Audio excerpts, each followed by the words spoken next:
సమాజం ఎటుపోతా ఉన్నది, ఏ విధంగా కేసులు పెడతా ఉన్నారో ఒక్కసారి తెలంగాణ ప్రజానీకం అంతా కూడా గమనించాలి. మంత్రిలో అయితే కేసులు సర్వసాధారణం. అసలు బీఆర్ఎస్ నాయకులు నోరు తెరిస్తే కేసులు ఇప్పటికే నా మీద 11 కేసులు అయినాయి. మరి ఇక్కడ ఏదైతే ఖమ్మంపల్లి మాజీ సర్పంచ్ ఉంటాడు, ఆ ఖమ్మంపల్లి మాజీ సర్పంచ్ మాకు బిల్లులు వస్తలేవు అని సర్పంచుల తరఫున పోరాటం చేస్తూ హైదరాబాద్ లో నిత్యం మరి ఇక్కడ మంత్రులను కలుస్తూ వీళ్ళని కలుస్తూ అక్కడ మీడియా ద్వారా మరి ఇక్కడ ప్రభుత్వం మాకు బిల్లులు ఇస్తలేదని, అదే విధంగా మంత్రిలో జరిగే అవకతవకలు ఎప్పటికప్పుడు మరి సోషల్ మీడియాలో పెడతాడు. ఆయన నోరును కొట్టేయడానికి ఏం చేసినారంటే మరి ఇక్కడ 12 తారీఖు 3వ నెల డైరెక్ట్ ఎస్సీ ఎస్టీ కేసు పెట్టిండ్రు.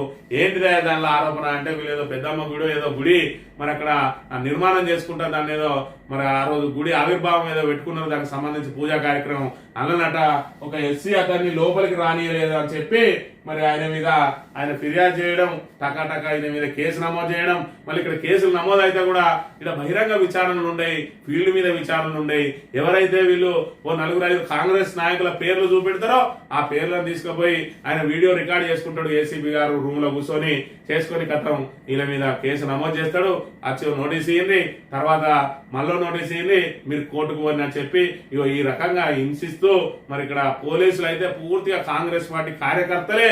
ఇక వీళ్ళకు సుపీరియర్ ఆఫీసర్ ఎవరా అంటే మరి ఎస్ఐలకు సిఐలకు, ఎస్ఐకి సిఐ, సిఐకి ఏసీపీ, ఏసీపీకి డీసీపీ, డీసీపీకి సిపి ఇట్టుంటారు. కానీ ఎస్ఐకైనా కాంగ్రెస్ వాళ్ళే సుపీరియర్లు, ఇక్కడ సిఐకైనా కాంగ్రెస్ నాయకులే సుపీరియర్లు, మరి ఇక్కడ ఏసీపీకైనా కాంగ్రెస్ నాయకులే. కాకపోతే ఎస్ఐకి అయితేనేమో మండల స్థాయి నాయకుడు సుపీరియర్ ఆఫీసర్ అవుతాడు, సిఐకి అయితేనేమో మరి ఇక్కడ నియోజకవర్గంలో ఉండే చోటామోటా నాయకులు ఎవరైనా ఉంటే ఆయన సుపీరియర్ అవుతాడు, ఏసీపీకి మరి ఇక్కడ ఎమ్మెల్యే స్థాయి నాయకులు అవుతా ఉన్నారు. ఇక డీసీపీ సిపిలకు ఏకంగా మంత్రులే సుపీరియర్ ఆఫీసర్లు అవుతారు. వాళ్ళు ఏం చెప్తే వాళ్ళ అడుగులకు మడుగులవుతుందో అక్రమ కేసుల పరంపర మంత్రులు కొనసాగుతూనే ఉన్నది.